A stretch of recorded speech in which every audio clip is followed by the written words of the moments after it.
Hello, welcome back. In the last episode, I said I would fight the Ice Queen, and I didn't, because we actually found the Crimson Key, and we got the Vampire Knife, which was outstanding.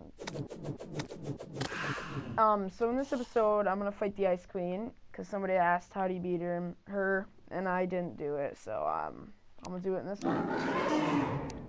Okay, so for the first wave, let me check I got my stuff. Yep, okay. For the first wave, I tried to leave the hearts on the floor, and you'll see why in a later round.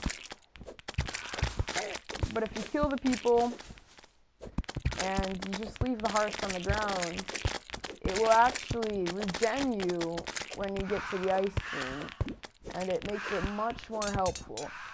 But if you've got the vampire knives, you don't have to do that because you can just regenerate by shooting the Ice Queen. But yeah, I'm using the flare from the Dooffish Run. It's not too hard to get. I got it in 4 tries. So actually, no, I think I did like 6 to 10 times actually to beat them. But if you wanna, my last episode, I showed how I beat Dooffish Run. There's a farm and stuff. You can watch that. Easy to beat them.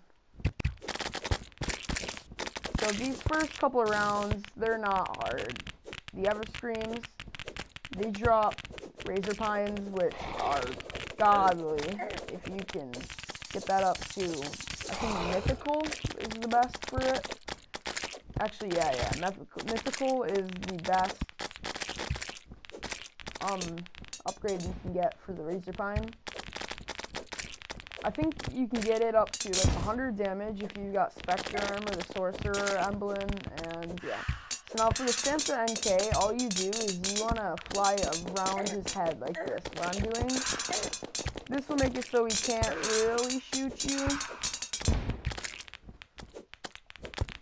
And whenever you're getting low, just go on the floor and pick up the hearts. That's what I use the hearts for. I don't really use my vampire knives till it gets harder, like round 10 to 11, all the way up to 15.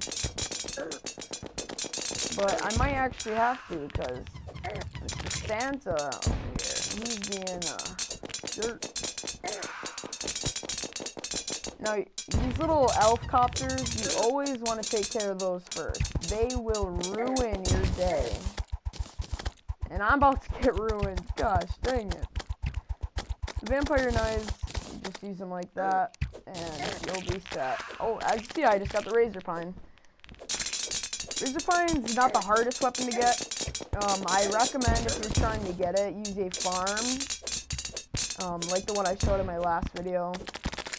It's by Sunny Days. Shout out to him. His traps and stuff, they're amazing.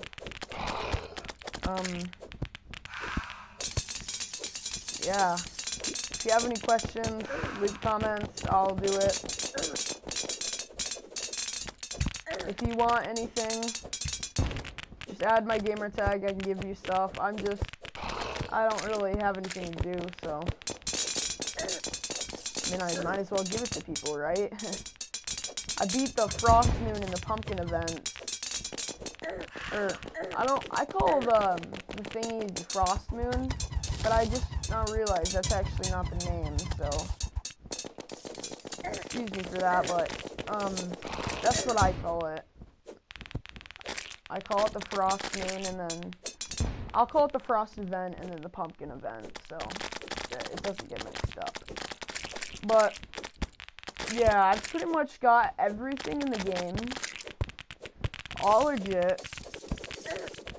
The hardest thing was the Terrorblade to get. In my opinion, it wasn't even worth it. Like, by the time I had the Terrorblade, I didn't even use it. Well, I mean, at first, if you get a new weapon, you're gonna use it. Like, I mean, right? But the Terrorblade, it's just not the best weapon, even for melee. Oh, I just got the legendary Christmas sword. Oh my god, that's supposed to be a really rare one.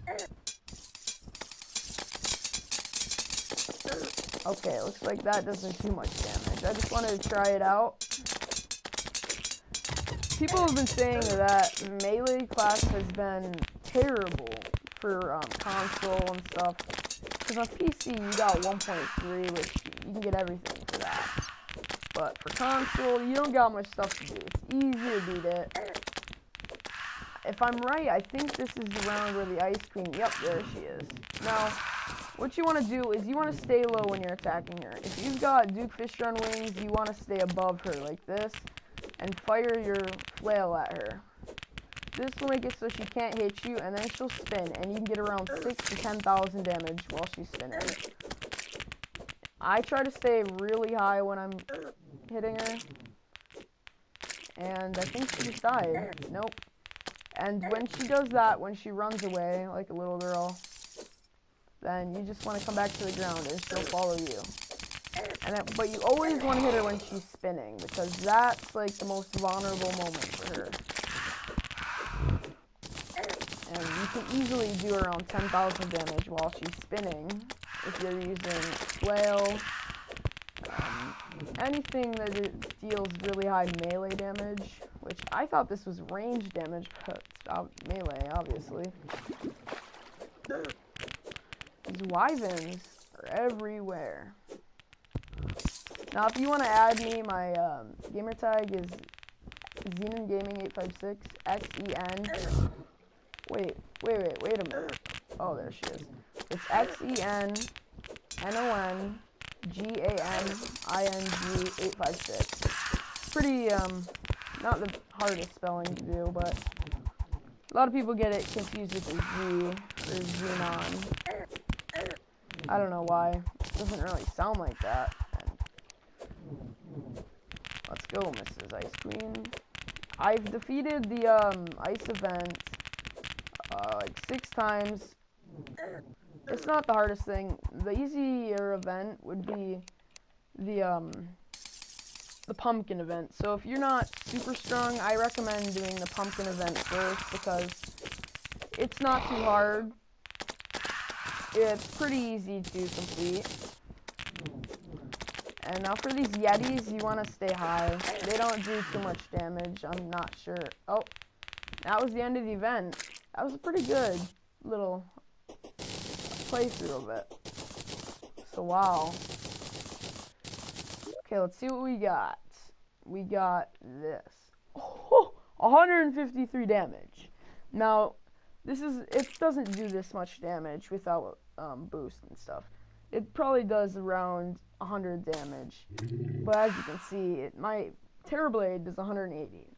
But if you easily have this stuff that I have here, the mechanical glove, excuse me, the Avenger emblem, the red wings, which you can have any wings, Duke Fishron, recommended, Celestial Stone, and the Warrior emblem, and then Beetle armor with scale mail. You can easily get your swords up to 200. It's possible to get the Terrorblade up to 200, but I just don't think it's worth it. Now it's crazy we got legendary on this. Wow. And of course we got the Laser Pine. Wow, that's crazy. You don't get much stuff from the events, but once you get like a couple weapons, it's pretty cool.